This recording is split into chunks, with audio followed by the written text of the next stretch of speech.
আমার বোন শুধু তোমার পছন্দ করে দেখে, এতক্ষণে নাহলে তুমি মাটির তলে থাকতা। জি ভাইয়া, এইটা ঠিক। ও আমার খুব পছন্দ করে, আমি ওরে খুব পছন্দ করি। ব্যাপারটা শুধু ভালোবাসার দেখে আমরা মাইনে নিতেছি। হয়েছে, তুই চুপ থাক। আচ্ছা বলো, তুমি কি কাজ করো? ভাইয়া, আমি তো কোনো কাম কাজ করি না, আমি আপাতত বেকার। এই একটাই সমস্যা, বিশ্বাস করেন। এটা ছাড়া আপনি আমি কি আমার পরিবার কি কোনো জায়গায় কোনো সমস্যা খুঁজে পাইবেন না। এই একটাই সমস্যা ভাইয়া খালি। যাক, এটা কোনো সমস্যা না। তুমি পড়াশোনা কতটুকু করছো এটা বলো। ভাই, এইটাই শুধু সমস্যা। আমি কোনদিন স্কুলের বারিন্দাতেও যাই নাই। মানে শুধু আমার পড়াশোনাটা নাই আর আমি বেকার। এছাড়া ভাই আমার আর কোনো সমস্যা নাই। আচ্ছা যাক, একটা মানুষের ভিতরে দুটো সমস্যা থাকতেই পারে।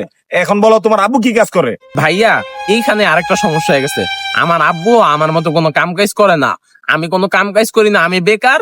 আর আমি কোনো পড়াশোনা করি নাই, আর আমার আব্বু বেকার। এই তিনটাই সমস্যা। এছাড়া আমাদের গোষ্ঠীর ভিতর কোনো সমস্যা নাই, আর আমার ভিতরে আর কোনো সমস্যা নাই। বাকি সব ঠিকঠাক আছে। এই তুমি কি নেশা টেশা করো নাকি? না ভাই, আপনি এটা কি বললেন? ঠিক আছে, আমি বেকার, তার জন্য কি আমি নেশা করব?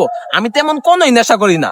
শুধু একটু সিগারেট খাই, মাঝে মাঝে পাতা মিক্স করে খাই, আর শোকেন খাই আর হোতেন খাই। এছাড়া আর কোন নেশা আমার মধ্যে নাই। এই, তোমরা কি ঋণ টিন আছো? না ভাইয়া, তেমন কোন ঋণ নাই।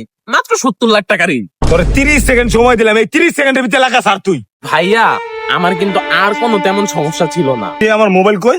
কিরে, তোর আনতে যাইতে কইছি, কেন যাস নাই? দাঁড়া আপেল, ওর হাতে তো মোবাইল আসলো না, মোবাইল পাইলো কই?